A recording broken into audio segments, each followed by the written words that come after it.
Oh my God, you guys. I literally have something I have to talk to you about. Today's episode, friendship. Making your life as an adult as fun as summer camp. And an amazing 3-part takeaway about how to make adult friends using coffee shops in your neighborhood.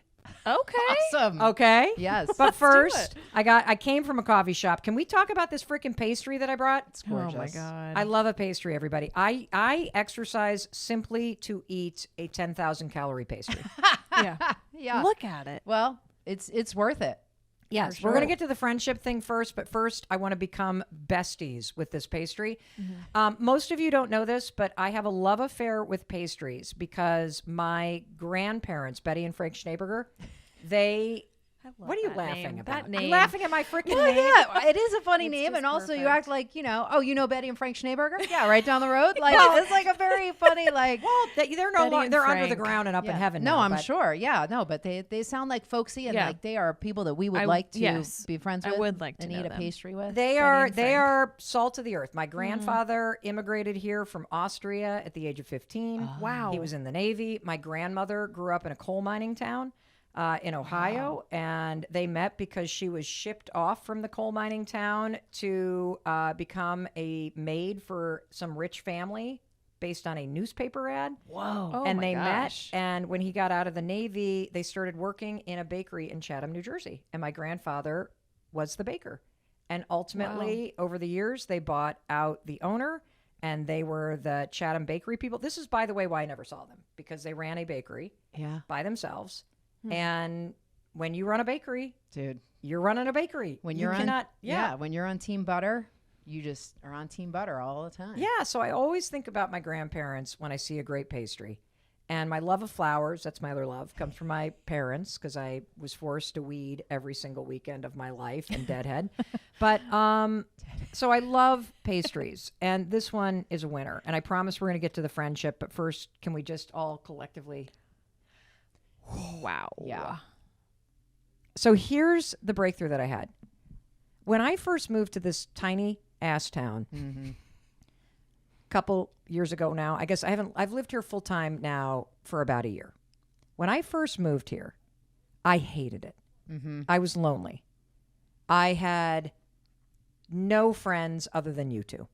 And you two are amazing, but I'm sorry, like it's kind of lame if your only friends are from work, right? Yes. And I hated it here. Today, I realized that I have had a life-changing breakthrough. I woke up today and I feel like I live in adult summer camp.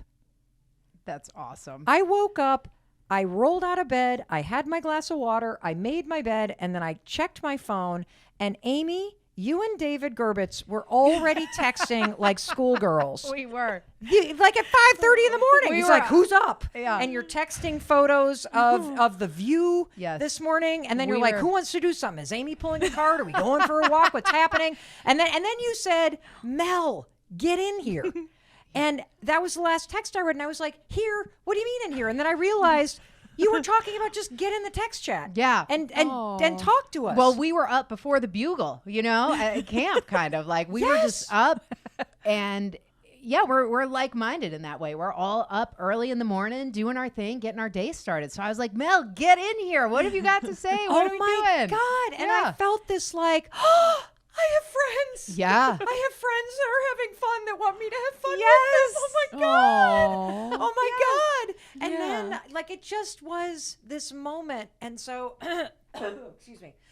I'm so excited that I'm like choking Yeah, I myself know. here with my own air. That as I was reflecting on this morning, I thought, how did I get here?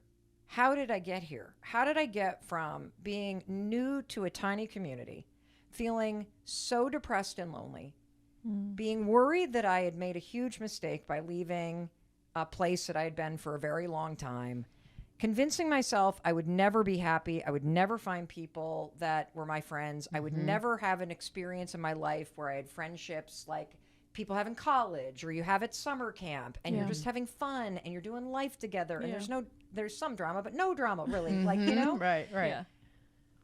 and here I am And I've created it. And I realize, because I really want you, the point of the episode today is to get you to consider that it is within your power to create an experience as an adult where your life feels like summer camp, where your friendships are really fun, where you're having fun, where you wake up to text chains where friends are already talking, you're walking into a coffee shop and people that you know and love are walking in just randomly. And so you have, and that's what's happened. And oddly enough, it has to do a lot with coffee shops. I can't wait to hear this. You know what Yeah. she's talking Yeah. about, Jessie, though. Let's do it. Okay. Okay, great. And I just need to also say that there are people outside doing all kinds of work around here. There are tractors. There are stone walls that are getting built. There is pavement going in today. And so, you're going to hear some stuff. Yes. And we're not going to edit it out because the whole point of the Mel Robbins podcast is that we're doing life together. And we're putting our arm around you and taking you on that walk with us. Along with all the brawny men outside. Yeah. Yes. We're jumping on the Yeah. mic. Yeah, we're just jumping on the mic together. And I want to inspire you today to think about the next 12 months of your life and the breakthrough that is available to you if you start to show up differently and you get super intentional about creating fun with friends and meeting new people and putting yourself out there. And it does have to do with... Oh my God, there's another mine. friend. Oh my God. It's a friend of mine calling, like on cue. Gretchen. Can you hear me, Gretchen? Mel? Yes, you're on the podcast. We were just talking about friendship and how it feels like summer camp here. And then you called. Oh, I'm so glad I called too. I'll call you back when you're done with your podcast. All right, but just tell everybody how miserable I was a year ago. Like no friends, sad sack, depressed. Well, you thought you had no friends. You did have friends, and you were depressed, and you were a sad sack, but you had friends, and you were loved. You just didn't feel it. Oh, whoa, drop the mic. Drop the mic. Okay, wow, Exactly. Gretchen, okay. She sounds like the camp counselor this morning. Yes. All right, my love. All right, I love you. I'll call you later. Bye. Love you too. Bye. Oh, okay. Maybe we should start there. Yeah. Like maybe you do have friends and you're not letting them in. And I you're believe not it. embracing it. Amy, I'm looking at you. Yeah, I believe it. You're looking at me because I just said that. Yes. Yes. Just yesterday, Amy turned to me and was like, I need to find my friend group. I'm like, bitch, Yeah, I'm in your I friend know. group. What are you I talking have about? thought about that. How can you? And I told my husband Tim about that, and he was like, "That is probably the rudest thing you could ever say to somebody." I need friends while looking at a room full of people that are like your contacts. Not and your- you. Not you. I mean, real friends. You No, thought we were no, friends? it's true. But you know what that points to though, Mel, is I was feeling, a little sad and like I didn't have friends. Why? Because I was looking at life through the lens of I don't have any friends. I was literally telling the person, you, that I am friends with. Well, I don't have any friends. How lame is that, And I was thinking about that moment and how I changed my mindset on that and how, you were kind of like, all right, listen, this ends here if you're not going to consider me, like a good friend. And I thought about it and I thought, why do I feel like that? It's just a habit to feel like that. Yes. And I also think that as an adult, there is a major change in mindset that you need to make. And interestingly, Gretchen clearly called at the exact right time to make sure that we talked about this. I mean, it's kind of uncanny because when you're growing up, so much of your friendships are orchestrated through teams and through the classes that you're in and through people that live on your hallway or people that you work with. And so they are made for you through proximity and through the number of times that you see them. Right. But the older that you get, the more intentional you need to be about causing those bump-ins and causing reasons to get together. And what Gretchen is saying is something that I think happens to all of us. As life gets busier, as you get older, as people move away, as people go through different life experiences, whether it's a change in a job or an ending of a marriage or a breakup or whatever, or start having kids or get a ton of dogs or whatever ends up happening, your friendships change because you stop seeing people so much. But here's the big thing, and the mistake that I made is I stopped thinking that the people that I didn't see as much were my friends. We associate the amount of times you see somebody with whether or not they're actually a friend of yours. And I am here to make you think differently on a number of levels, because these are big breakthroughs that I had. A year ago, when I was a sad, sack, lonely, I got no friends bitch, I remember it. Yeah. I was so sad. Amy's favorite story about me is like the definition of pathetic. Yeah, well, you had just moved into this house, and it is a gorgeous home, and your surroundings are fantastic, and yet you're crying your eyes out. And, you know, like Gretchen said, super sad sack. And I was trying to cheer you up. And I said, Mel, what do you think you'll do with the landscaping here? Knowing that you love flowers, I said, do you think you're maybe going to plant some hydrangea here or peonies that you love? And you said, I don't know. I'll probably just leave it all dirt.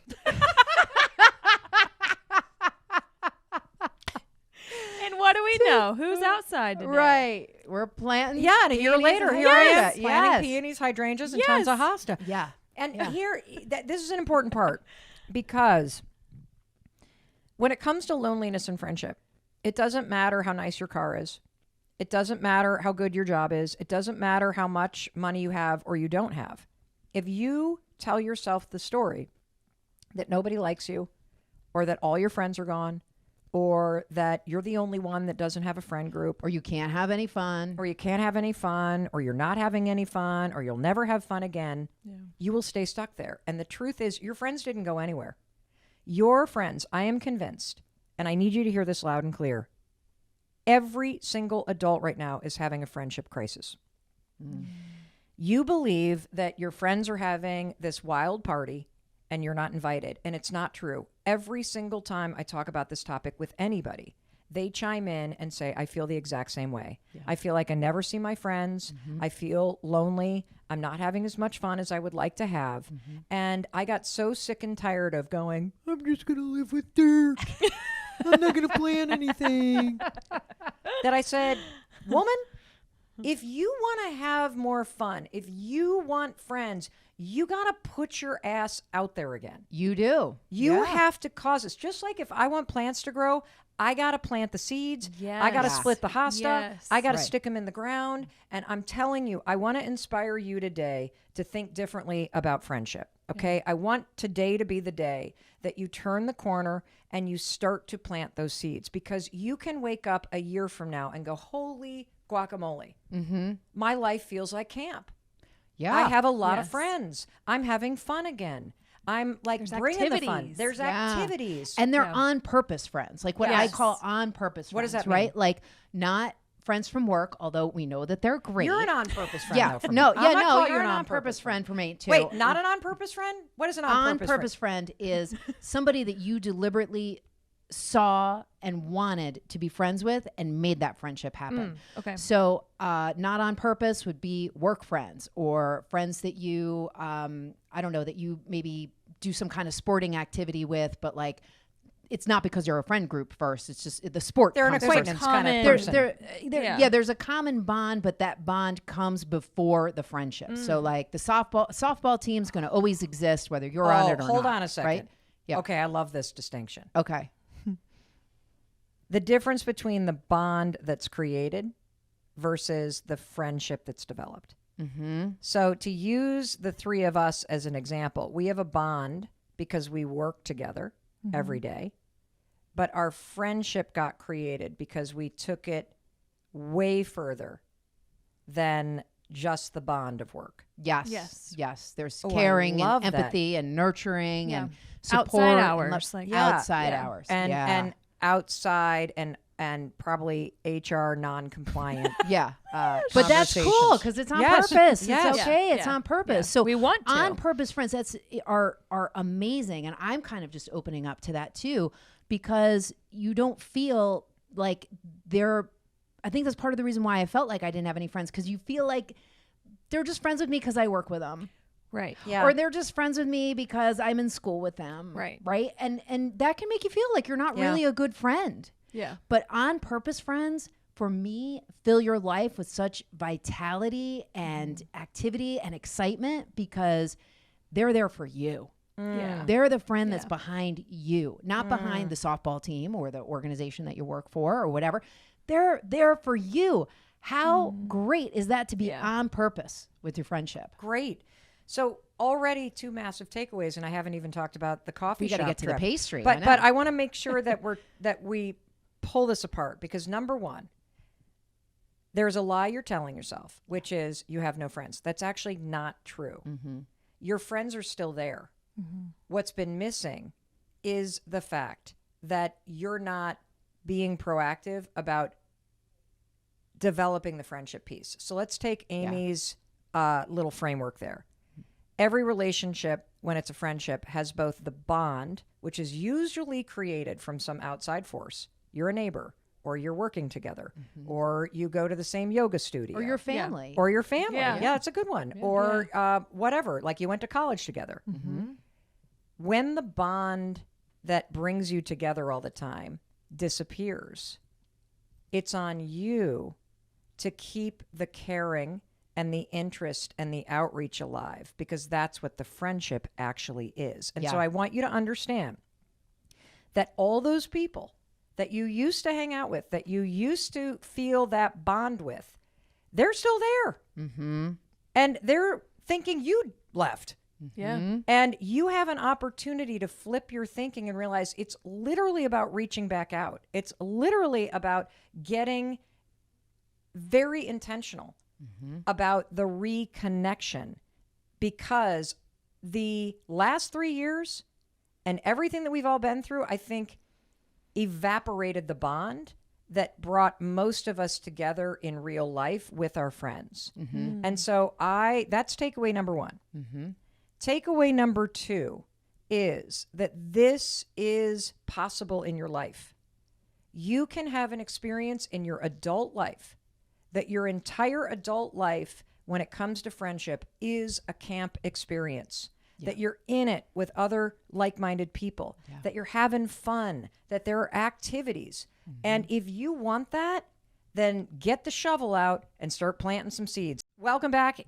It's your friend Mel. Got my arm around you. We're going for that walk. We're having pastries this morning. Amy and Jesse have joined us. This is one of these impromptu episodes. I cannot get the information out of my mouth fast enough. Yeah, you got a lot to say. I have a lot to say. You have a lot to say. I can't wait to hear what you have to say about friendship and coffee houses. It seems like a low lift. Right. Seems like, something achievable. So Okay. tell us. What you got, Mel? I'm so excited about this because I do think it's possible for the next year for you to take on a project around friendship and for you to create the best friendships of your entire life doing this. And I'm so excited because I realize looking backwards that that's what I've been doing for a year. I've been putting myself out there and putting myself out there and putting myself out there because I really do want to have fun. I really do want to feel community. I really do want to have a breakthrough in this, and it's happened. And so I so want this for you. I really do. And if this sad sack can make it possible, so can you. Here's how you use a bakery to get friends as an adult. I think one of the hard things about being an adult, particularly in this world of remote work, is that you don't have as many chances to bump into people.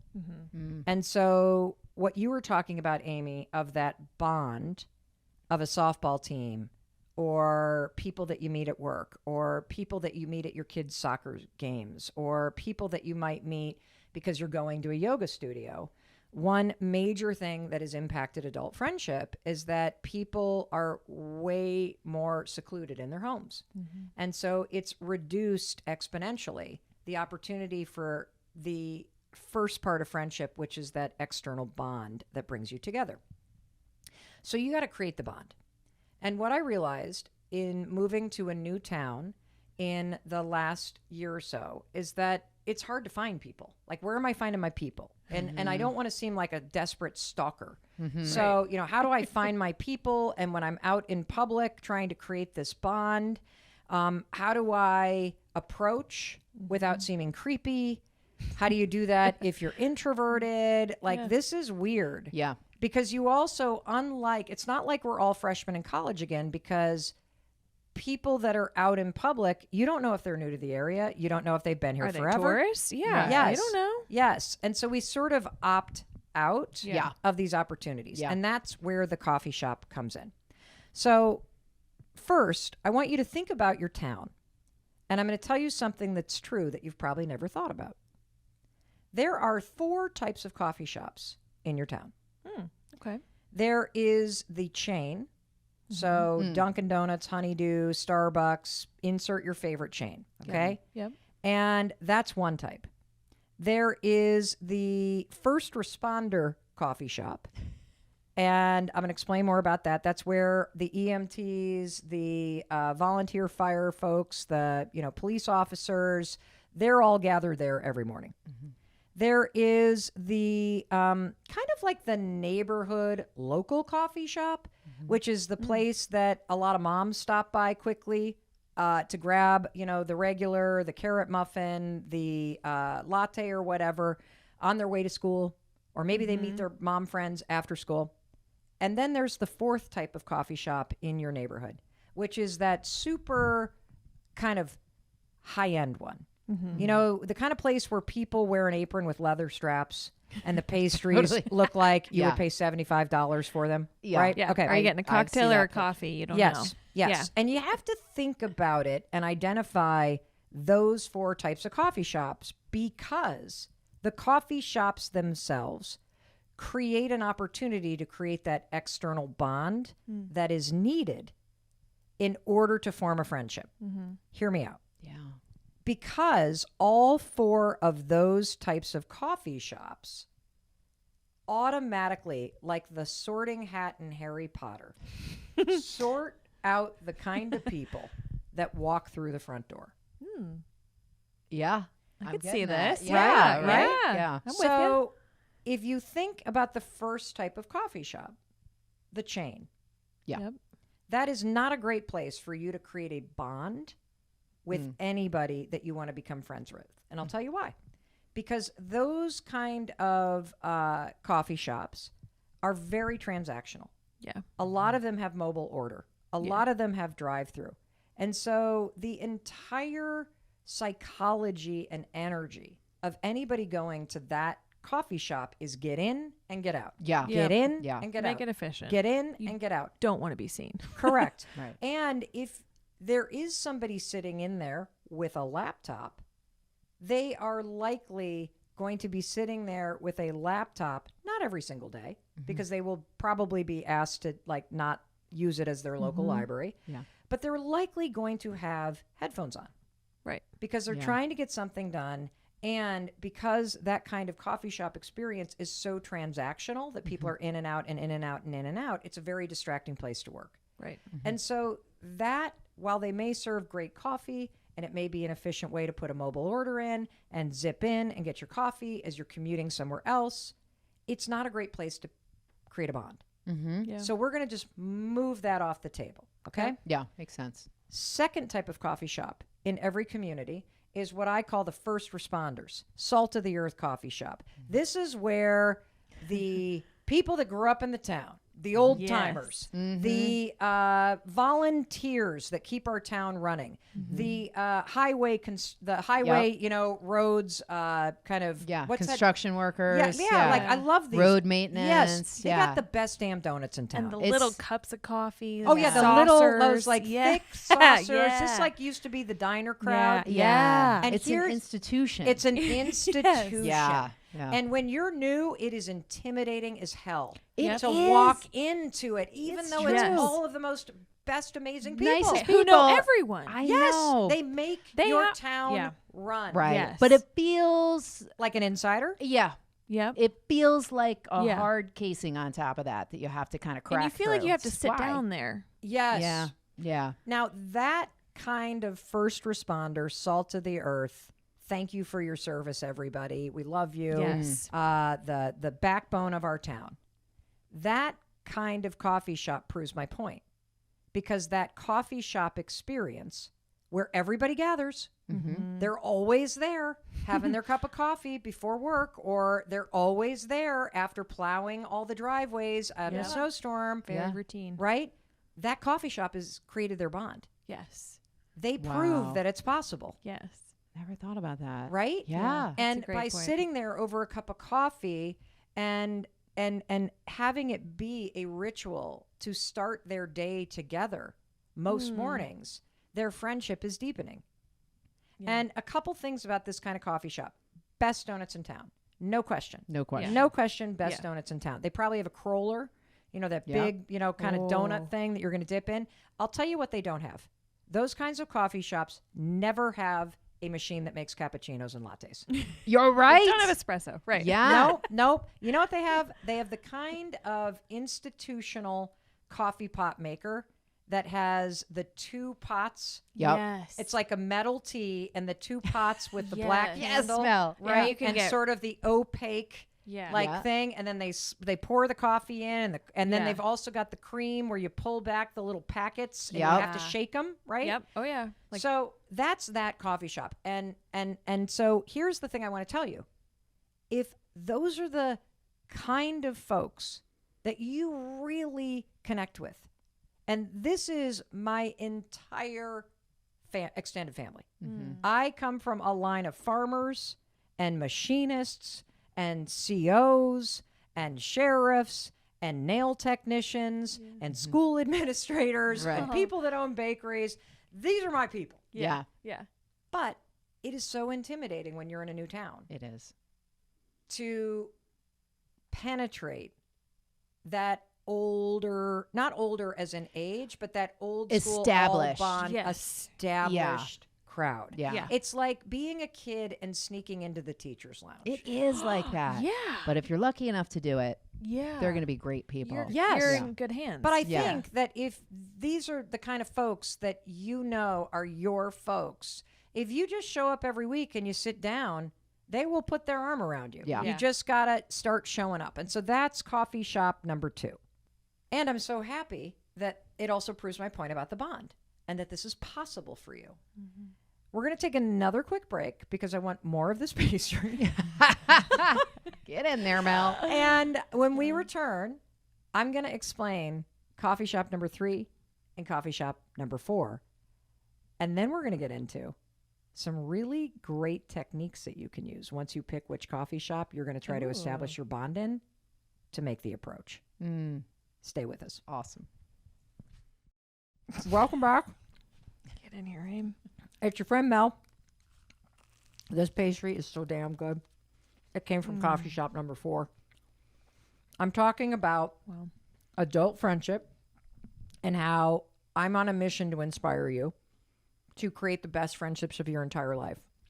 Whether that means you're meeting a whole new group of people or it means that you're taking out the defibrillator paddles and you're going to send life force energy shockwaves into your current friends who you've told yourself are no longer there. No, you're just no longer there. You just got to reach out. So here we go. We're going to get into all this. So I left off at, where were we? Number 2. Number 2, coffee shop number 2. Okay, so we covered that. Coffee shop number 3 in your town is the coffee shop where it's like the local coffee shop. It's where all the moms go on the way to work or on the way to dropping off kids at school. And it's the place where it's bustling in the morning. You got people with laptops out. It is the walk up and every other customer, they're like, I'll have the regular. And the people working behind the counter are like, they know. Oh, Yeah. that means you want a latte with 3 sugars and you want the carrot muffin to go. Or that means that you want the hot tea and you also want the egg sandwich with sausage on it. And so it's this community-driven, very busy, bustling. They're usually busy till like 11 because a lot of people meet there after dropping off their kids. Like it's that kind of place. Yeah. Yeah. Yeah. So Right? it's different from number 1 because it's maybe not a franchise and it's just more local. Yes. The local feel. Yeah. Yeah. Yep. Okay. And different for number 2 because it's not really the place where you see the established group Yeah. almost every morning. Yeah. Okay. this is the place that if I had to meet you at 10 o'clock to catch up, we'd meet there. Yeah. You know what I mean? Solid food, solid coffee. Yeah. Like, you know you're going to get the right thing. Yeah, exactly. but They got the little punch Plus card. space. You Yeah, buy the the loyalty coffees, the loyalty program. cards. Yeah. They might even have the alphabetized index on the desk, you know, for your cards. You can leave it there. It's, it's like that kind of place, right? Yeah. Yeah. They might convert to sandwiches, you know, Yeah. at noontime. Yeah. Right. That kind of place. Those Right. they got And all the way more food. teenagers, way more food, and all the teenagers in town work there Yes. in the Yeah. summertime. Yeah. And you see like little Joe, who you knew from 6 months old. Now he's 16 and he's serving you your matcha. Yeah, Yep. exactly. Okay. Exactly. And, you know, one of the other things I'm going to layer into this is that, again, the sorting hat reference. Certain types of people go to certain types of coffee shops on a regular basis. I'm not saying that we don't frequent all four, because I do frequent yeah. all four of these. Sure. Oh, yeah. But there is my go-to that really I feel more at home in. Yeah. That you want to spend an hour there. You want to spend 2 hours. You like, if you could only pick one of the four, there is one that you would pick. Yeah. And that's how you know the kind of person that you are and the kind of sorting hat thing that's going to happen for you. And this gets deeper and deeper. But let me tell you number 4 next. So number 4 is that coffee shop that is always written up in the travel guide about your town. It is the one that is white with barnwood. And the people that work there are very, like, kind of cool, Yeah. hippie, smart, maybe a beanie. Yeah. You've got a apron on with a leather strap. Yeah. The pastries look like $1 million. The coffee is strong. The latte machine is like the size of a New York City bus, and it looks gorgeous, right? Yeah. Right. Yeah. And that is a whole different crowd. Yeah. A whole different crowd. Yep. And one of the things that I love about this distinction is that when you kind of decide, okay, 1, 2, 3, or 4, and you can decide that based on, if you had 2 hours to spend, which coffee shop are you going to go to for 2 hours? Right. Like, you've got a kid that's getting braces put on. You got 2 hours to kill. Yeah. Where are you going to go sit with your book? And the reason why this is important is because you know instinctually in your heart there are going to be certain kinds of people with certain kinds of interests coming in and out. Because none of these are better than the other. They just attract a baseline person who's interested in certain things. And look, there are amazing people that go to all four, and there are complete assholes that go to all four. It's not about that. Yeah. It's about the baseline interest in what people like. Right. So that's why the sorting hat is important. And I'm going to go back to what I said about the first coffee shop and the fact that the group of people that are the established backbone of your town that are there almost every morning, they have used that coffee shop as a bond for their friendship. Right. Like a vessel holding their friendship. Yeah. If you want to start to make adult friends, park yourself at one of those coffee shops several mornings a week and on one day on the weekend for an hour. How is that going to help, Mel? What I'll are you tell talking that's about? going to help. Yeah. How that's going who's to got help time? is Hold you're it, going to yeah. start seeing people coming in and out. And they're going to be the same people. Mm-hmm. And you're going to start saying hello. Oh. And like I've seen Jesse at coffee shop number 4. Guilty. Yeah. Yes. And it was Jesse that told me about it. I had been here an entire year. I did not know that coffee shop number 4 existed. Wow. Because your eyes were closed. Yes. To the friendship. Yes, I was still thinking I was just going to have dirt around my house. Yes. So I'm not like going to a Mel, coffee shop. living in her ant farm And with so, all the dirt. Yeah, Jesse's like, have Jesus. you been to this coffee shop? And I'm not going to name it because I don't need stalkers showing up there, even Yeah. though I'd love to promote all the coffee shops in our town. Yep. Yeah. But I was like, no. Kick rocks. No. I walked into that place. I was like, am I in Brooklyn, New York? Yeah. There's a person with a beanie. Yeah. There's an espresso machine.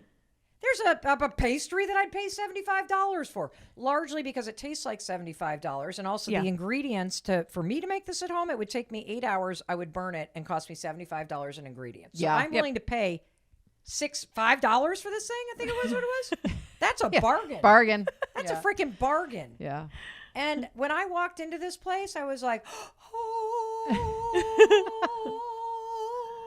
oh my God. Yeah. Oh my God. Yeah. And so here's how this works. This becomes your go-to place when you meet people elsewhere to meet at. Yes. Yeah.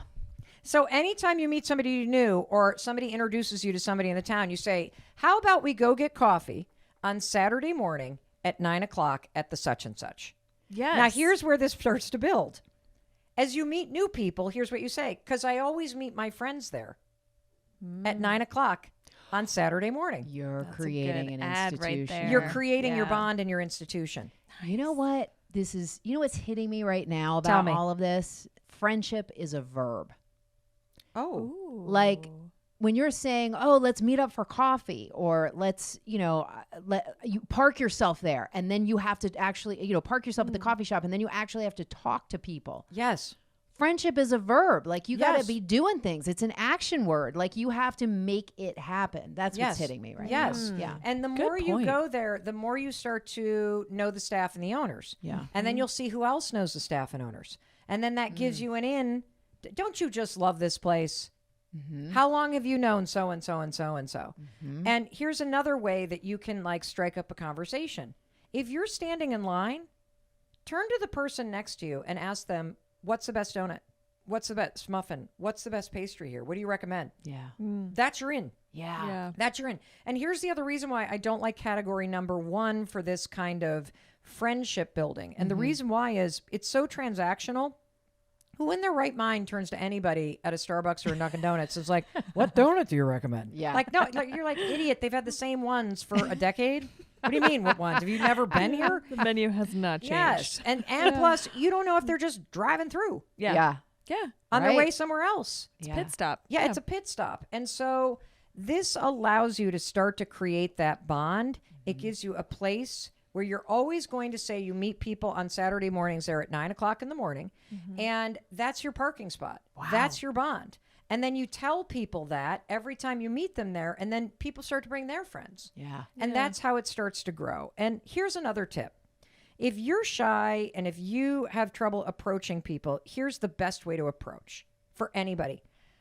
Look at something the person is wearing, or look at some feature like glasses or nails, Yeah. or a hairstyle, or a Right. hair or color, or Right. braids, or whatever it may be, or Earrings, a weave, jewelry. earrings, jewelry. Compliment them. Compliment them. Yeah. When you compliment, oh my God, your nails are so great. Wow. People literally light up like a light bulb. They do. Oh, They yeah. do. Yeah. I know I do, right? Yeah, yeah. And so everybody else must too. Yeah. Yes. Yeah. Yes. And if you're new, I would say this all the time to people. I'm new here. What do people do here?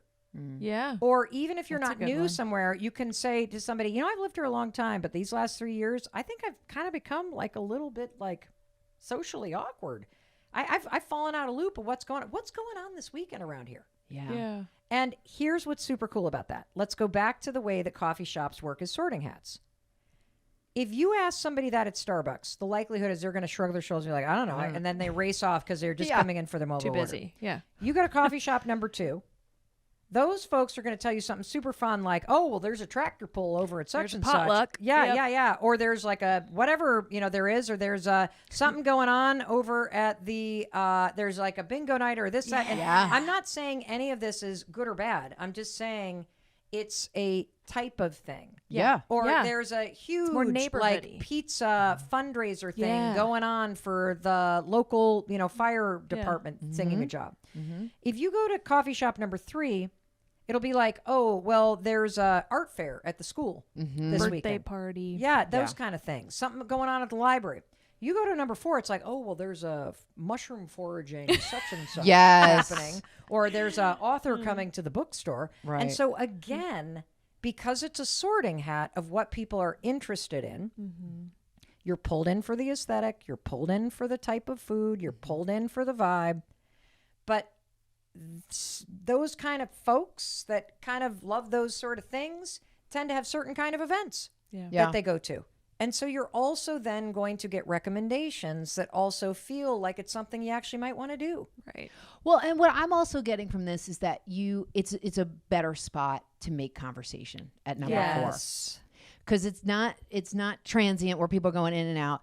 It's not institutionalized. It's not focused around maybe kids or work or something like that. It's a great place to strike up a conversation. So go where it's a little bit easier. Yes. I think. Yeah. And here's one more recommendation that has really helped me. And again, I think I've demonstrated over and over that I can put myself out there. I don't give a shit. Like, it's an emergency to solve the loneliness problem. Yeah. And so I have no problem because I have no problem going up to people and saying, I'm new to the area and I desperately need friends. Like, if you guys need friends, let me know. Yeah. I did. How do you people meet people here? And most people laugh and say, I feel the same way. Yeah. Yep. And even if you have been in an area for a long time, there are 2 things I want you to do. It is okay to live in an area for 20, 30 years and feel lonely. And it's normal, and I think most of us do because of the last 3 years and quarantine and remote work.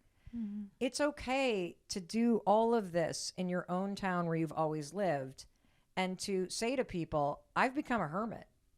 I'm trying to like make some new friends. Like if you feel that way, you guys want to start a walking group or something? You want to just meet here on Saturdays so we have a touch point? Right. And then if people say yes, I get their cell phone right then. I text them right then. And here is a power move. You say, make fun of yourself. And the second I walk out of here, I'm going to forget what you look like. So why don't we take a selfie? So we remember Ooh. That's a good idea. this moment. Yeah. And so that when I text you, you're not like, who is this freak from the coffee shop? What are you talking about? Yeah. And Love so that is a major thing. And I say that because for the first 6 months, I started using this coffee shop strategy on adult friendship. Yeah. I didn't do that. The selfie thing. You didn't do Yes. that. And then weeks would go by and somebody would text and be like, hey, you want to meet at the bakery? And I'm thinking, who the fuck is this? Who do I Awkward. give my name to? I don't Yeah. even like. Not And then good. I've got ADHD, so I would Right. have deleted the text chain. I'm like, who the fuck is this? And geez. now you're embarrassed because you're like, Who is this? All right. what's your name? Yeah. Yeah. And then you walk in and you're thinking, okay, what person am I Yeah, looking that's not for? a good start to the friendship. So Yeah. you smoothed it out a little bit with the Yeah. selfie Yes. thing. I think that really is a power move. Yes. Yeah. Really Yes. good. And that also shows you're super determined. Right. We're getting together. I'm We're- going to see you again. I'm gonna Yes. see you again. Yeah. Yeah, I Yes. like that. Yes. Yeah. And I have one final tip. I can't wait to hear it. And should I wait for the construction vehicle to go by? Are we hearing the beeping? Yeah, actually, maybe the beeping, everybody, is trying to get you to go deep, deep, deep. This is really important. Attention. Attention. Attention. Let's go back to my original desire. My desire is that your life as an adult feels like summer camp. And the reason why I say that, even though I got homesick and left early at every summer camp I ever went to, is that the one thing that's really great about summer camp or college is that you're constantly rolling out of bed and it's like, hey, let's go grab a meal. Hey, let's go to a coffee shop. Hey, you want to go on a hike? Hey, da, da, da. Yes. You walk down the hallway and next thing you know, you're like brushing your teeth next to somebody and you're then walking to the dining hall together. Yeah. It's like constant kind of just bumping into people and energy Right. around it Yeah. and fun, spontaneous fun. So one thing that I've started taking on more and more, and I stole this from friends of mine that I think are hilarious, is that I try to lighten up every single group chat that I'm in with memes, with funny ass photos, and it works wonders. Yeah. Oh. Like when somebody texts you, like you want to get together, I will literally take the ugliest selfie and be like, absolutely, but not right now because I haven't even gotten dressed for the morning yet. You know, Yeah. like that kind of thing. Yeah. Or you want to meet for coffee? Yeah. I'm so excited to see you. I'm coming in my pajamas and I'm Yeah. not kidding. And then Yeah. I take a photo. You know, like Yeah. that sort of, That's I'm in awesome. camp again. Mm-hmm. I'm having fun again. You are. Good. And it's working. Yeah. Yeah. It's working. I've gone from wanting to just have dirt around my house to putting plants in the ground. I've gone from, feeling like I've got sympathy friends, like that my only friends are people I work with, to feeling like, well, actually, I feel like I it's not even that my work friends have become my friends. It's that I just get to hang out with my friends all day long, and we call part of that time work. Right. Oh. Right? You know what I'm saying? Yes, I love totally. that. And now I'm like, oh my God. Like this morning, you guys. This morning was it. What happened? What are you Oh talking my about? God. Well, first of all, I've already told you. I woke up. I did my, like, you know, my ABCs. I, you know, got up out of the bed. I drank my water. I made my bed. I was about to go out for a walk. I pick up my phone. And there is this literally long text chain of Amy and David going freaking off. Yeah. Like with each other at 5:30 in the Wow. freaking morning. On a Friday. On a Friday. It's Wow. Friday, people. You got to double down. Literally. Come Like they on. are going. I'm trying to think. Ooh, that is it long. It started at 5:06 a.m. Oh with my a video from I was in David. my REM cycle then. Jeez. Of the mist in the valley. I can't, I home sweet home. Amy says, I just can't. I was just thinking about you. He's like, I'm good. I'm ready. Amy's like, super. What are the weekend plans? David's like, get my health and wellness underway. Start figuring my business out. Relax. Blah, blah, blah. What time is the card pull? Yeah. Amy pulls I love cards, that. as you know. Amy's like, jumping right in. Super. Pulling the card at 6:45. Guys, I'm sleeping as all of this is going on. David's like, ooh, all my poems are now edited, so I'll probably get after that. Like, Wow. like Yeah. they're still going, you guys. Yeah. It's not even Day. 6 o'clock. It's 6:20. Yeah. 6:20, I wake up, and I see the last thing, which is, Mel, get in here if you're up. I'm like, I love these people. So we text back in the morning, It's like and a then camp. all They of a just walk sudden, to your cabin and start. Yeah. waking Well, you David up. did. He came over to my house. Oh, And we did a walk going to the cabin in the morning. Yeah. It really is like a cabin. I said I feel like I'm in college or a camp. I just fucking love you guys. Yeah. Oh. And then I said that, I'm going to head off to this Pilates class, and then I'm going to stop for an 800,000 calorie pastry. And then David's like, Mel, this is way better than camp. It's fucking amazing because we can have wine here. And then what time are we talking now? That sounds That like was David. 7. What time is it? 7? Okay. and then I love this. I walk into my number 4 coffee shop, and guess who's there? David. And then guess who pulls in? You, Jesse. Hello. And then guess who pulls in? Maxine, our other friend. no way. Because she was having a meeting there. Oh, of course. Because, of course, where do you go to have a meeting? Number 4, baby. Well, yeah, or number 3 or Or number whatever, 2. But yes. just don't go to number 1. Yes. Right. Because you're not going to establish the bond there. Right. Yeah. Right. How freaking cool is this? So cool. And this is available to you. What did you two get out of this conversation? It's so, I want to say easy. It's easier than we think, than we give it credit for. Yeah. And I think it helps in our small little town that you can remember people's names and you're going to bump into someone. But I never did this even in the city when I had access to 10 coffee shops, Yeah. Never tried because you just stayed in your bubble. But here it's so special having this. And I'm with you. Like, it's just so cool to go to a place and be like, oh yeah, there's my friend. And then I'm going to bring another friend here. Like, I'm trying to meet someone this weekend for coffee. 9 o'clock and Saturday morning. I'm going I'll to see you take there. her to number 4. Uh-huh. Yeah. I'm meeting at 9 o'clock Saturday morning, tomorrow morning. Done. Nice. Okay. I will. I'll do It's that so right before I cool. go to Jane's game. Oh, Jane's fun. soccer Oh, game. see? Yeah. Okay. And so, to those of you that live in a bigger city, here's the thing, though. Your neighborhood has all these places. Mm-hmm. And your favorite place to go exercise has all these places around it. Yeah. And your kid's school or your office has these 4 places around it.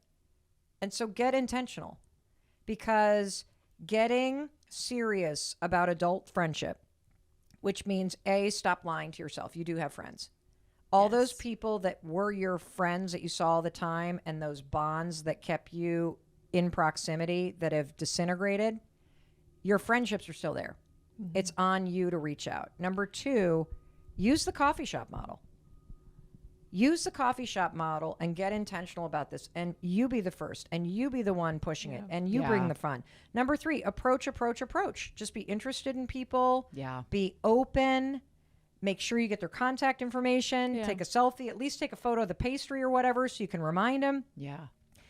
Have a kind of that go-to. You do it every week at a certain time, and then people start to aggregate, and that feels like you're connected to something. Yeah. And it's sort of like church used to be, I think, for a lot of people. I think so. And I think what I love about this is it's something you do anyway. Yep. You're having your cup of coffee anyway. Yeah. Are you going to do it alone or are you going to do it with other people? Like you said, Mel, like you're going to exercise anyway. Are you Right. going to do it alone or are you going to do it with other people? I was talking to my mother-in-law who was talking about how she used to get together with her girlfriends and fold laundry together. Oh. You're doing it anyway. Yes. Party. How cool is that? Yeah. You're cooking dinner anyway. Why Yeah. not invite a friend, have both your families come on over, Yep. enjoy the time together and Yep. make it a friendship moment. Or weeding. And I like love- if we traded weekends. Did we talk about I that? love weeding. Yeah. Or You like do? like when you were painting your Well, house. if you want to come here to weed, Yeah. I will come to your house and do something else because I can't stand weeding. I'm in. Yeah. Yeah. Something All right. that you don't love. I remember when you moved in and you were painting your house and I was like, I got to get after that because I love I was like, you're I crazy. love You're painting. just being I'd sweet. come but you over were and help you paint. serious. I Yeah. love cutting a room. I never did it, just to be completely transparent on this podcast, but I really feel like those are those moments, like you and Yeah. I standing side by side with paintbrushes and getting crap in Yeah. our hair, and Yeah. you know what I mean, and Myrtle walking through the paint. And, Oh, you know, hi, Mert. I just think that those are moments that are way better than let's all, go to I don't know a Yeah. restaurant or something that feels fancy. Right. Those plain spoken moments are way Yeah. better. And I loved what you said, that friendship is a verb. Mm. That was that's a what I really, got from really good point as well. Amazing. That it takes a lot of, not a lot, but it takes effort and action and Yeah, we're not in first grade anymore. Yeah. We don't just show up in class. No. and But you meet know our what? friends. And this is my final note. It could be way more fucking fun. The best years of your life and the best friendships are ahead of you. So get your ass to number 1, number 2, number 3, or number 4. Yeah. And start making them, people. All righty. I love you. I great. love you. I love you. I love you. I want you to have this much fun in your life. You deserve to have this much fun, and you can create it. Give it a year. Keep chipping away at it, and you will find your people. I have one final tip. I can't wait to hear it. And should I wait for the construction vehicle to go by? Are we hearing the beeping? Actually, maybe the beeping, everybody, is trying to get you to go deep, deep, deep. This is really important. Attention. Attention. Attention. Let's go back to my original desire. My desire is that your life as an adult feels like summer camp. And the reason why I say that, even though I got homesick and left early at every summer camp I ever went to, is that the one thing that's really great about summer camp or college is that you're constantly rolling out of bed. And it's like, hey, let's go grab a meal. Hey, let's go to a coffee shop. Hey, you want to go on a hike? Hey, da, da, da. Yes. You walk down the hallway, and next thing you know, you're like brushing your teeth next to somebody, and you're then walking to the dining hall together. Yeah. It's like constant kind of just bumping into people and energy Right. around it, Yeah. and fun, spontaneous fun. So one thing that I've started taking on more and more, and I stole this from friends of mine that I think are hilarious, is that I try to lighten up every single group chat that I'm in with memes, with funny ass photos, and it works wonders. Yeah. Oh. Like when somebody texts you, like you want to get together, I will literally take the ugliest selfie and be like, absolutely, but not right now because I haven't even gotten dressed for the morning yet. You know, Yeah. like that kind of thing. Yeah. Or you want to meet for coffee? Yeah. I'm so excited to see you. I'm coming in my pajamas and I'm Yeah. not kidding. And then Yeah. I take a photo. You know, like Yeah. that sort of, That's I'm in awesome. camp again. Mm-hmm. I'm having fun again. You are. Good. And it's working. Yeah. Yeah. It's working. I've gone from wanting to just have dirt around my house to putting plants in the ground. I've gone from, feeling like I've got sympathy friends, like that my only friends are people I work with, to feeling like, well, actually, I feel like I it's not even that my work friends have become my friends. It's that I just get to hang out with my friends all day long, and we call part of that time work. Right. Oh. Right? You know what I'm saying? Yes. I love Totally. that. And now I'm like, oh my God, like this morning, you guys, this morning was it. What happened? What are you Oh talking my about? God. Well, first of all, I've already told you, I woke up, I did my, my ABCs. I, got up out of the bed. I drank my water. I made my bed. I was about to go out for a walk. I pick up my phone. And there is this literally long text chain of Amy and David going freaking off. Yeah. Like with each other at 5:30 in the Wow. freaking morning. On a Friday. On a Friday. It's Wow. Friday, people. You got to double down. Literally. Come Like they on. are going. I'm trying to think. Ooh, that is it long. It started at 5:06 a.m. Oh, with my a video from I David. was in my REM cycle then. Jeez. Of the mist in the valley. I home sweet home. Amy says, I just can't. I was just thinking about you. He's like, I'm good. I'm ready. Amy's like, super. What are the weekend plans? David's like, get my health and wellness underway. Start figuring my business out. Relax. Blobbity, blobbity, blah. What time is the card pull? Yeah. Oh, Amy pulls I love cards, that. as you know.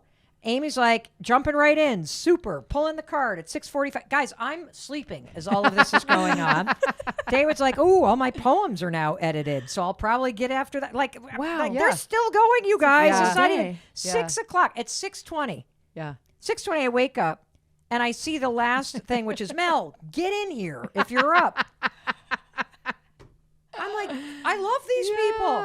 So we text back in the morning. It's like and a then camp, all they of a just walk sudden, to your cabin and start. Yeah. waking Well, you up. David did. He Yeah. came over to my house. Oh, And we did a you're going to walk the cabin in the morning. Yeah. It really is like a cabin. I said, I feel like I'm in college or a camp. I just fucking love you guys. yeah. Oh. And then I said that, I'm going to head off to this Pilates class and then I'm going to stop for an 800,000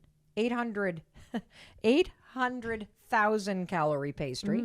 And then David's like, Mel, this is way better than camp. It's fucking amazing because we can have wine here. And then What time are we talking now? That sounds That like was David. 7. What time is it? 7? Okay. and then I love this. I walk into my number 4 coffee shop and guess who's there? David. And then guess who pulls in? You, Jesse. Hello. And then guess who pulls in? Maxine, our other friend. No way. Because she was having a meeting there. Oh, of course. Because of course, where do you go to have a meeting? Number 4, baby. Well, yeah, or number 3, or Or number whatever, 2, yes. but just don't go to number 1 Yes. Right. because you're not going to establish the bond there. Right. Yeah. Right. How freaking cool is this? So cool. And this is available to you. What did you two get out of this conversation? It's so, I want to say easy. It's easier than we think, than we give it credit for. Yeah. And I think it helps in our small little town that you can remember people's names and you're going to bump into someone. But I never did this even in the city when I had access to 10 coffee shops, Yeah. Never tried because you just stayed in your bubble. But here it's so special having this. And I'm with you. Like, it's just so cool to go to a place and be like, oh yeah, there's my friend. And then I'm going to bring another friend here. Like, I'm trying to meet someone this weekend for coffee. 9 o'clock and Saturday morning. I'm going to take her to number 4. Uh-huh. Yeah. I'm meeting at 9 o'clock Saturday morning, tomorrow morning. Done. Nice. Okay. Okay. I will. I'll do It's that right so before I cool. go to Jane's game. Oh, Jane's fun. soccer Oh, game. see? Yeah. Okay. And so, to those of you that live in a bigger city, here's the thing though. Your neighborhood has all these places. Mm-hmm. And your favorite place to go exercise has all these places around it. Yeah. And your kid's school or your office has these 4 places around it. And so get intentional, because getting serious about adult friendship, which means A, stop lying to yourself. You do have friends. All those people that were your friends that you saw all the time and those bonds that kept you in proximity that have disintegrated, your friendships are still there. It's on you to reach out. Number 2, use the coffee shop model. Use the coffee shop model and get intentional about this. And you be the first, and you be the one pushing it, and you bring Yeah. the fun. Number 3, approach. Just be interested in people. Yeah. Be open. Make sure you get their contact information. Yeah. Take a selfie. At least take a photo of the pastry or whatever so you can remind them. Yeah. Have a kind of that go-to. You do it every week at a certain time, Yeah. and then people start to aggregate, and that feels like you're connected to something. Yeah. And it's sort of like church used to be, I think, for a lot of people. I think so. And I think what I love about this is it's something you do anyway. Yep. You're having your cup of coffee anyway. Yeah. Are you going to do it alone or are you going to do it with other people? Like you said, Mel, like you're going to exercise anyway. Are you Right. going to do it alone or are you going to do it with other people? I was talking to my mother-in-law who was talking about how she used to get together with her girlfriends and fold laundry together. Oh. You're doing it anyway. Yes. Party. How cool is that? Yeah. You're cooking dinner anyway. Why Yeah. not invite a friend, have both your families come on over, Yep. you know, enjoy the time together and Yep. make it a friendship moment. Or weeding. And I like love- if we traded weekends. Did we talk about I that? love weeding. Yeah. Or You like do? like when you were painting your Well, house. if you want to come here to weed, Yeah. I will come to your house and do something else because I can't stand weeding. I'm in. Yeah. Yeah. Something All right. that you don't love. I remember when you moved in and you were painting your house, and I was like, I got to get after that because I love.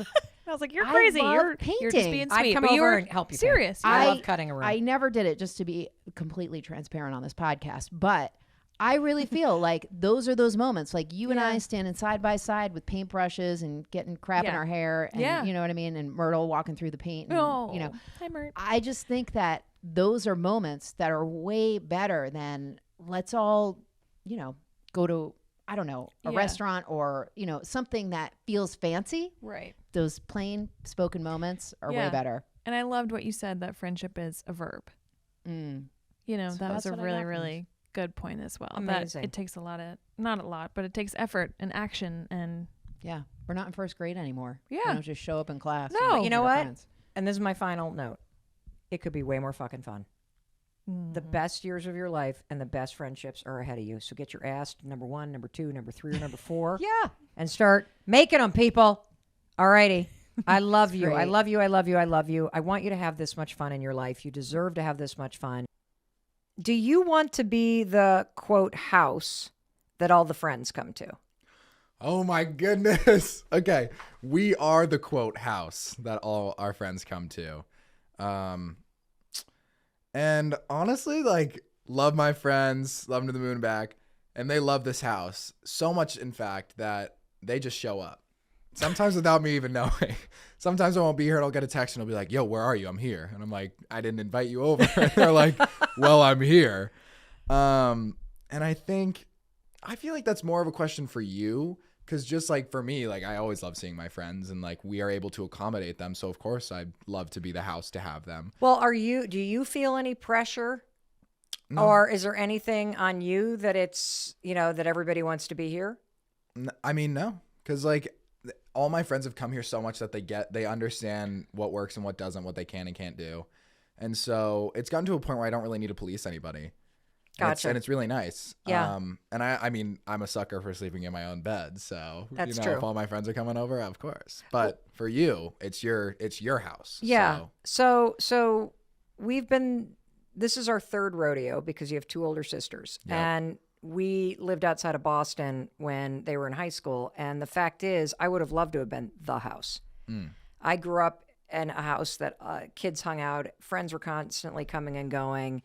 And we were not that house outside of Boston. We lived in a small farmhouse. It had a dirt basement with a very short ceiling. And even when we ultimately cemented the basement, you could barely stand up in it. So that wasn't an option. We didn't have a playroom or a separate room for the kids to hang out in.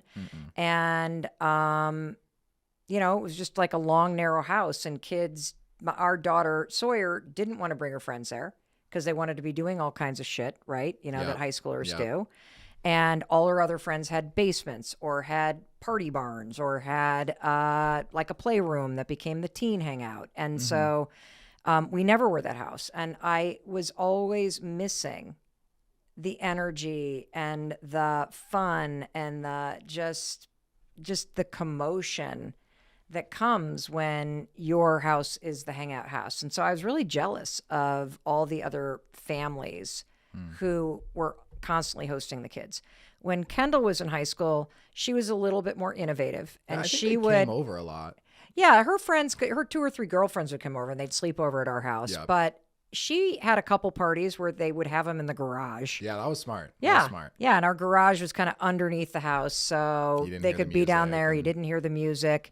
And so when we moved to Southern Vermont, one of the things that I really wanted is I wanted a place for the kids to be able to hang out without me being all over them or being angry that the music's loud or that they're trashing the place. And so when we moved here, I'm like, I am successful enough at this point at the age of 54 that I can afford to build a small outbuilding barn thing. Yep. And what I said to the person who built it is, if somebody takes a pool cue and chucks it across this room, I do not want it to hit anything that I'm going to be pissed off that it breaks. And there's nothing in there that Yeah, can break. there's nothing. And so I love it because I love having the kids around because I didn't have that with our other daughters. And I also love it because I've gotten to know them really well. Mm-hmm. And I also love it because it keeps you here. Yeah. I love having you around. And there's one tip though that I'm going to give to everybody listening. I'm listening too. I mean, I'm interested. Do you know what the tip is? Probably. Okay. Set some ground rules. Is that Well, I love having all the kids here, but I'm not your fucking maid. right? That's Okay. yeah, So yeah, like yeah. if I'm hosting you kids, don't turn me into your maid. Which we don't. No, you don't. And do not like turn me in, like do not make me feel like I'm getting taken advantage of. And do not make a big mess for me to clean up. And so I have sat all of Oakley's friends down. I've made it very clear you're welcome here all the time. And I have 2 rules.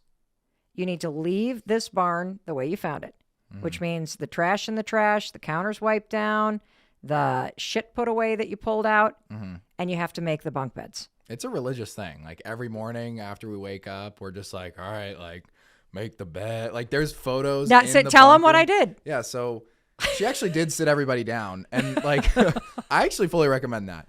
Actually, before I go on, I would like to say one thing about do you want the house?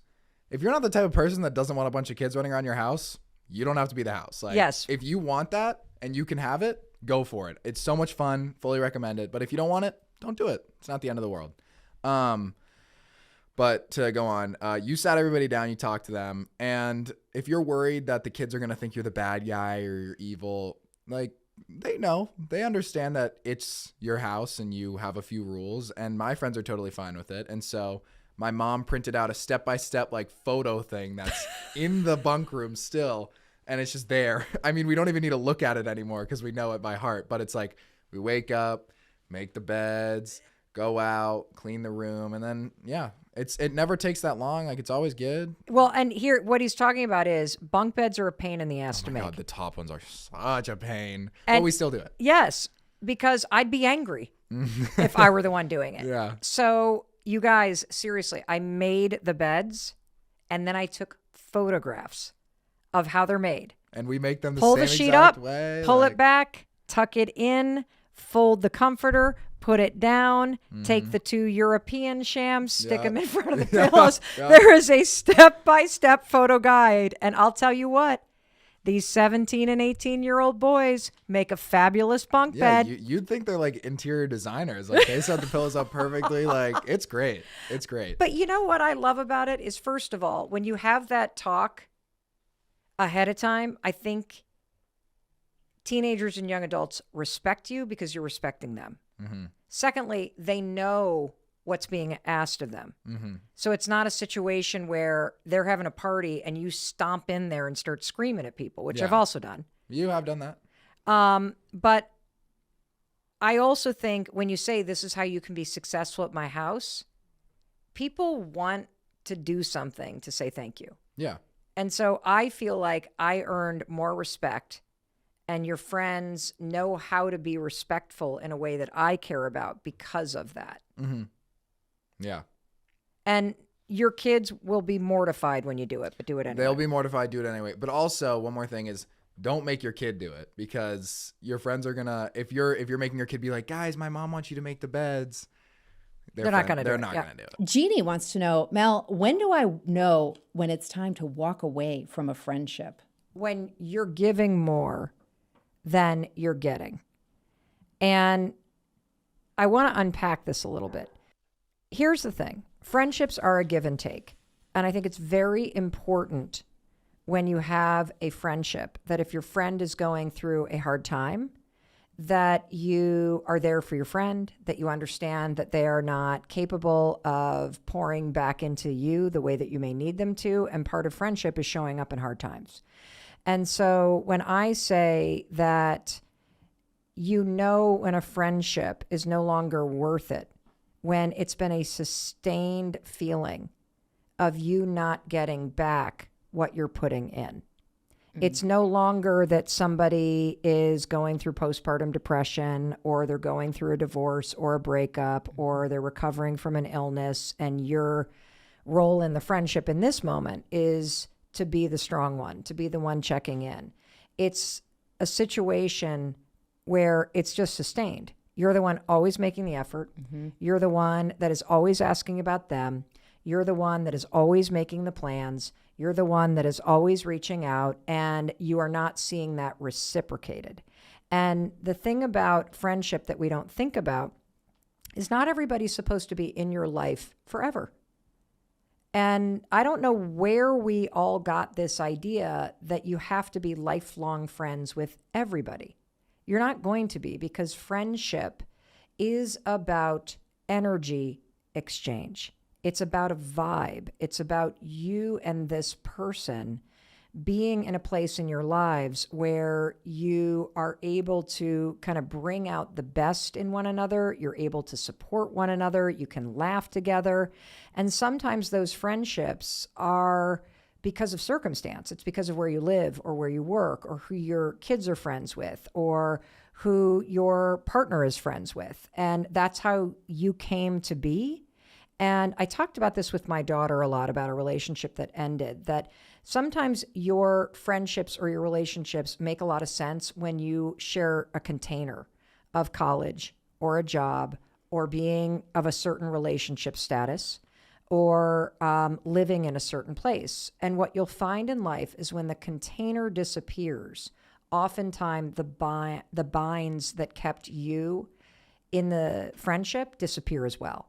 And that's normal. And it means you are meant to pour your energy into other friendships. And so you will know when a friendship is no longer worth investing in, because you have been feeling this way for a while, and you have checked in with said person, and there is not something devastating or difficult going on with them such that they need your support. And here's the other thing. If you have a friend that's been down for a long ass time, and you have been their support system, and over the course of the years, you're not getting anything back or very little back, it's okay to pull back. It's okay to spend less energy. You're not abandoning them entirely, but nobody said that your life had to be about pouring into other people and expecting nothing in return. You get to spend your time and energy on relationships that lift you up, that fulfill you. And there's nothing selfish about it. In fact, I think it is, it's life sustaining when you do that. Absolutely. So you said you could pull back. What does that look like? Like you don't answer their calls or their texts, or what do you think that looks like for Jeannie? I think that could look like only reaching out once every 2 weeks instead of once a week. Mm-hmm. It means not answering their texts the moment that they text you.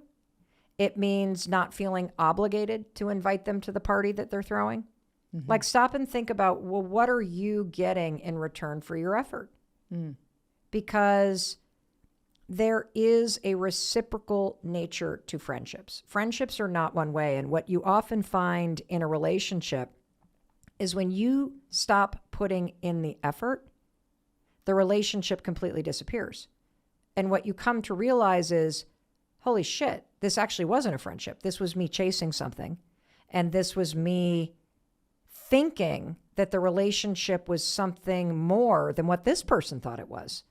And the same is true in romantic relationships, that a lot of times when you let the person reveal who they really are, you stop chasing them, you realize, oh, I was just in a relationship with the possibility and the potential of who this person and what this could be.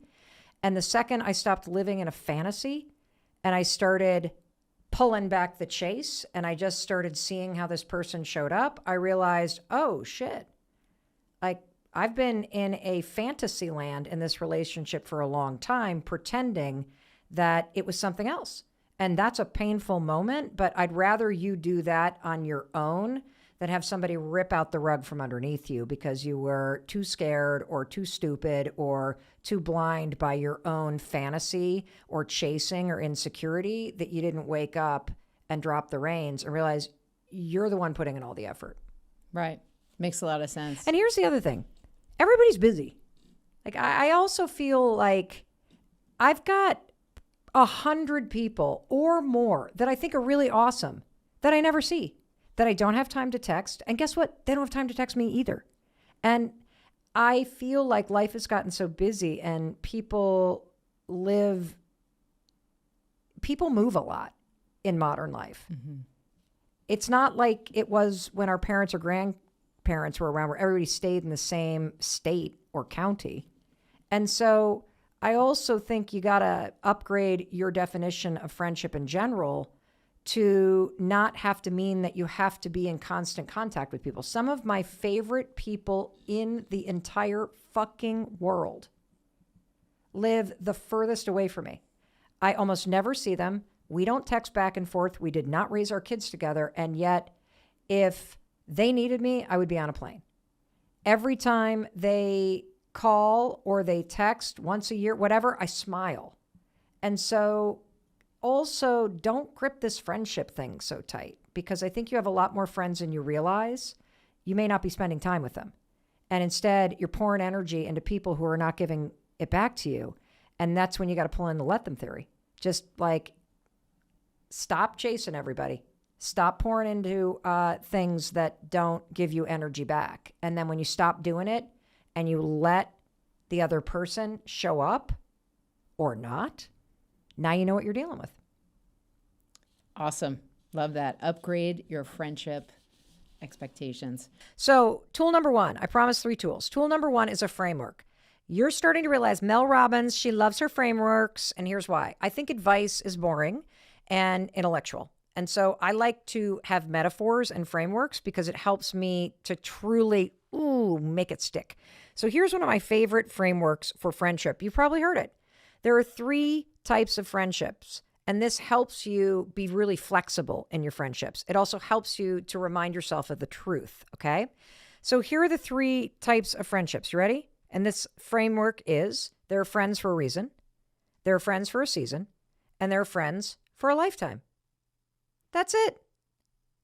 And if you think about people coming and going in and out of your friendship zone in a flexible way, because they're either there for a reason, or they're there for a season, or they're there for a lifetime, you now no longer are gripping.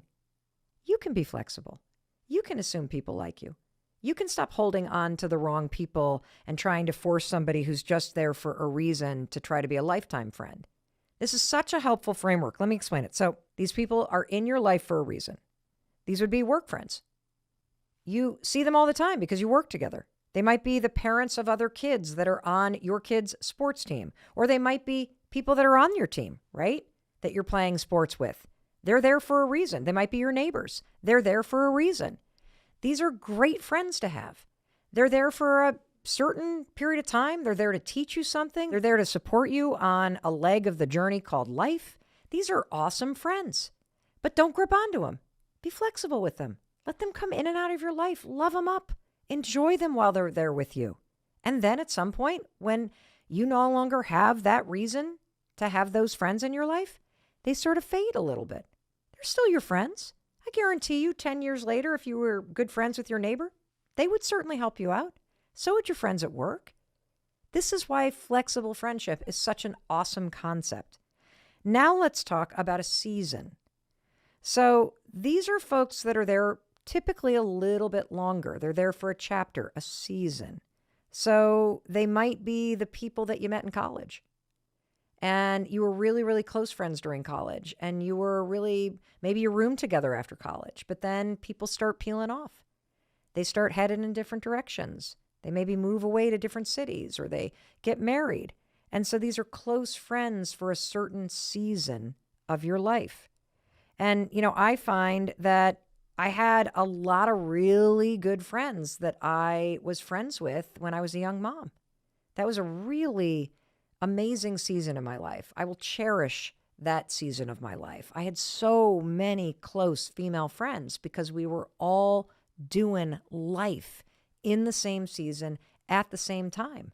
And when that season ended and my kids went to middle school and then they scattered even further in high school, and then all of a sudden the bomb drops on everything when they go off to college, and you don't, like, that season of my life was over. In fact, it had been over for a long time.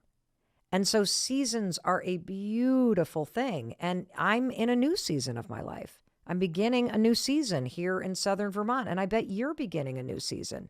So many of us had a reckoning with ourselves about what really mattered during COVID. And it's why so many of you made major changes like my husband and I did. And it's why those of you that haven't are probably thinking about major changes, because you haven't truly accepted the things that you were processing around COVID and the changes that you would like to make. And so friends for a season are amazing, absolutely amazing. Just love them. And when the season changes, be flexible, because a new season is beginning, which means a new seasons of friends are going to emerge. And lifetime friends, those are those 4 a.m. friends we talked about. And remember, you're doing pretty dynamite if you can think of that one person that you could just pick up the phone at 4 o'clock in the morning and call. And you know that they would pick up and just chat with you just because you wanted to talk to a friend. So, tool number 1, use that framework to enforce this flexibility. Reason, season, and lifetime. Don't force people into the wrong category. You know, this is a big one.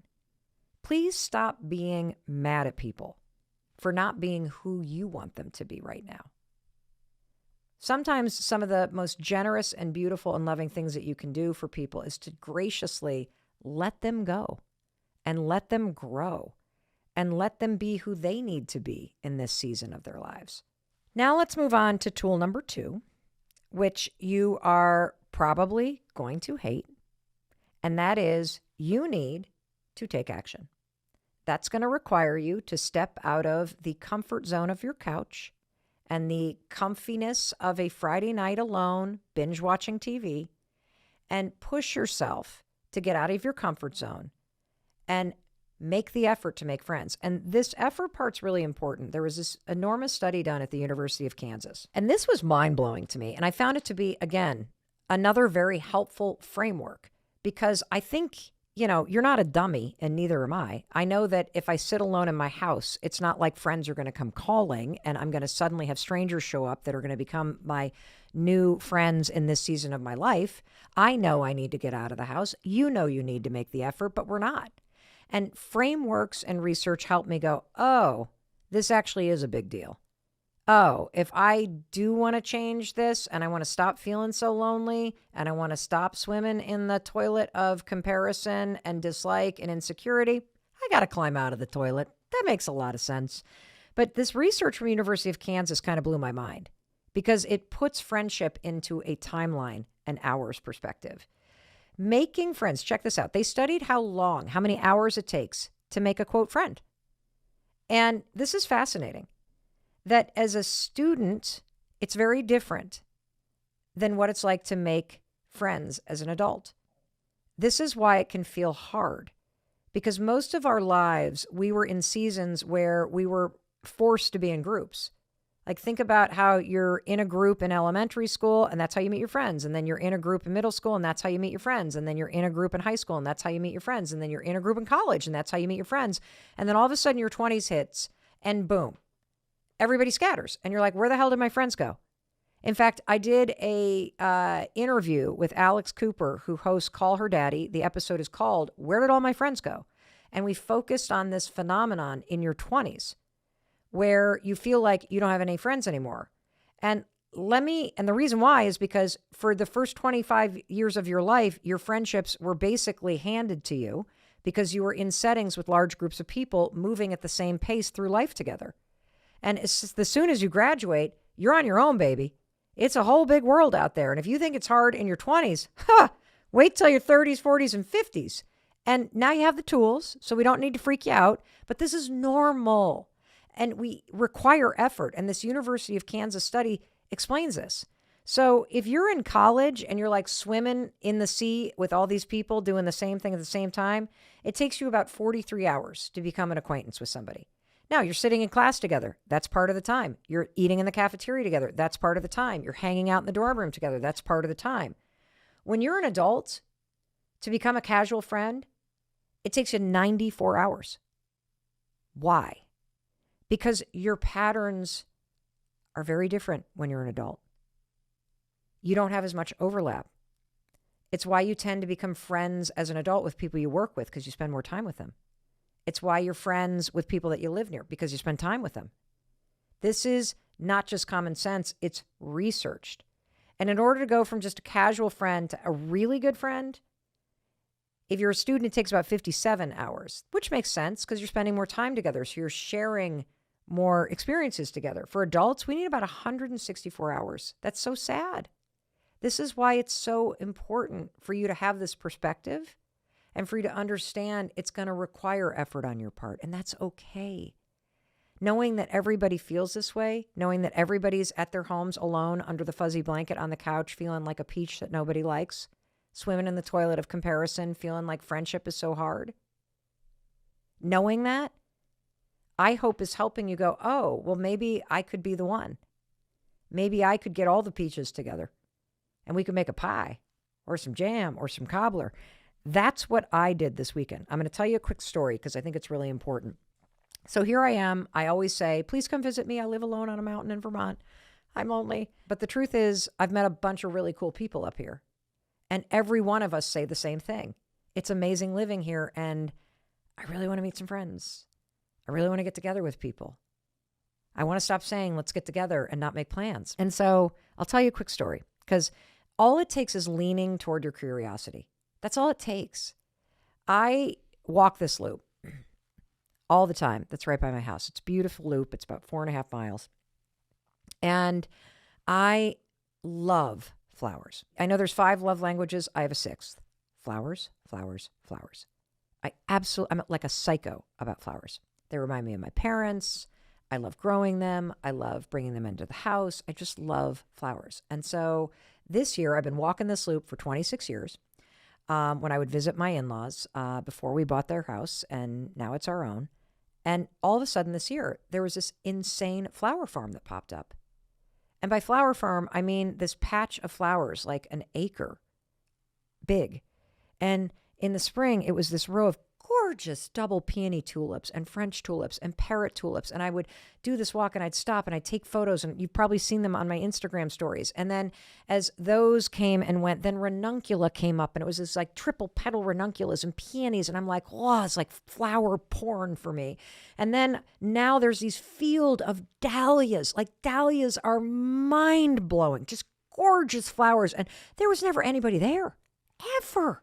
There was no sign, no nothing. And I became obsessed, you guys, with stopping by this flower patch. Just drawn to it like a moth to a flame. Oh my God, I just loved it. I would like Sound of Music with the flower patch, and I'm taking flowers, and now I feel like an influencer that's 20 years old, and I need a cowboy hat with a feather in it so that I can do the festival photos that everybody does. And I just flower porn all day long. And all of a sudden I see a truck parked there one day. And the truck, thankfully, had a contractor's label on it. And lo and behold, that same label was on a truck here at our house because we're under construction. So I walked over to the and I'm like, hey, do you know this flower field? And he goes, yeah, I park my car there every once in a while. I'm like, do you know who the person is? He's like, yeah, that's Annette from Fleur Farm. I'm like, what? And I think she's on Instagram. I'm like, what? So I DM her. Oh my God, I've seen the flower. Blah, blah, blah. And then she DMs back. Oh my gosh, really?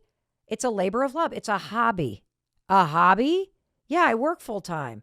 And I've been really worried about like how I'm going to get all the dahlia bulbs out. And I'm like, well, I'll help you. You'll help me? And so next thing you know, just by following the energy, following the connection, leaning into this season of my life, leaning into the curiosity, I DM her. She DMs back. I come to find out that she has been planting flowers in this new season of her life. She sells bulbs online. She is going through some stuff personally. And I'm like, well, I know some other women. I'll get these other women that I know to come and hang out with us. And I'll see if we can't like make something happen. And so we get 13 women to show up at the flower field on Saturday. I didn't know any of these women. And I knew some of them. I knew the ones that I invited. And then the friends that I invited invite other friends. And it was this army of new women here in southern Vermont that showed up to help another woman dig dahlias out of a field on a Saturday. And she and I have been texting ever since. So I met all these new people. We connected over something we're interested in. We now have a group chat called the Dynamite Dahlia Dames. And so Annette and I are texting. Wait to hear this. When we both showed up, she said to everybody, I'm so overwhelmed because I'm so alone and introverted. I never think anybody would help. I have trouble asking for help. And so as we're texting, she writes, I'm so grateful for everyone's kindness and presence and the joy there was in the field this morning. It's been a hard and a lonely path thus far, building a vision shovel by shovel, digging my way to a new life. Boy, I relate to that. I really relate to that. And then suddenly, out come all these fabulous women. Yes, I'm very, very happy because that morning was my highlight of my week too. So the challenge now is leaning in again and setting a date again and moving the ball down the field. Because as we know from that University of Kansas study, that it takes time and it takes effort. And we all need each other to be making the effort. And so the final tool that I'm going to give you is something that is so simple and so impactful. And I have so many friends that now do this that I'm stealing this from. And it's very simple. Every single day, make it a habit to text a friend. Just out of the blue. And if you want to amplify this, take a selfie video. Hey, I'm just on my walk and I was thinking of you. And hey, my dog says hello. And you not only underestimate how much people like you, you underestimate how much it means to somebody when they hear from you. This isn't just me. This is research that was covered in the New York Times recently about how receiving an unexpected text from a friend makes you immediately feel connected to that person, and it makes the friendship stronger. Make it a practice every single day as you start your day to reach out to one friend with a random message. In fact, I want to share one with you. So I love my friend Glo Antonimo, and she's an incredible author and podcaster and just puts out incredible content and motivational speaker, and I learned so much from her. And she is so great about this. I want you to listen to this random message that popped in my phone literally a month ago. There was her beautiful face just sending me a video message, and I'm going to play it for you because I want you to listen to it as if she's sending this to you. Mel, hello. It has been almost a month since our last video message. And I was reading one of my daily devotional type books, and I thought of this, and I'm like, who can I send this to? And you came to my heart, so I'm going to read it out loud. You are human. You will make mistakes. Hopefully, you'll make a whole lot of them because that means you are trying. And trying means you are fully alive. It also makes life a hell of a lot more interesting. So here's to making more mistakes. Here's to living. And here's to appreciating the ebbs and flow of life. You know, it's hard for us to like maintain equilibrium. Like we try to go through life chasing and seeking comfort and just staying happy and staying positive. But sometimes in those moments and in those seasons and those valleys of depression or sadness, you know, we're meant to get something from that. And then when we come out of it, it's like we have so much more appreciation. So no need to respond. Just wanted to bless you with this message. Thinking of you, sending you love. High five. That just like makes you feel good. And so here's what I want to tell you. I want to tell you, I love you. I believe in you. And I believe in your ability to stop telling yourself these lies and to really embrace the truth The truth is, you deserve amazing friendships. You need amazing friendships. And you are that amazing friend that somebody who is going through a very lonely season, digging their way to a new life, needs desperately right now. So 54321, as soon as we're done, I want you to text a friend of yours and level it up. Send a video and let's level it up again. Send them a link to this episode.